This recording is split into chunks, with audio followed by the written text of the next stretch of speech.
I'm Chef Mariko. Today I'm going to share a great recipe for an easy okra salad.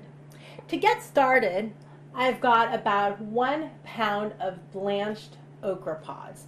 To blanch okra, you just need to get a pot of salted boiling water and dip your okra in there for about 3 minutes. This is going to partially cook it, but not cook it too much that it's soft and mushy.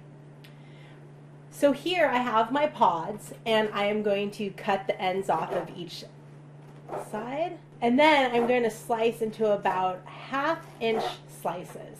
Now that I have my sliced okra, I'm going to put it in a serving bowl. And then I'm going to add 1/2 of onion that's sliced.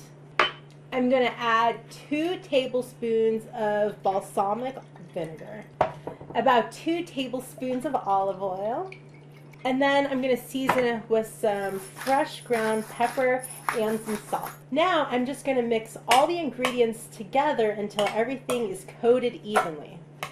I absolutely love this okra salad recipe because it's really fast and it's a great way to get the full flavor of the okra without a lot of fuss. To garnish, I'm just going to put some sliced tomatoes on top. And now it's ready to serve. This is Chef Mariko showing you how to make okra salad. Enjoy.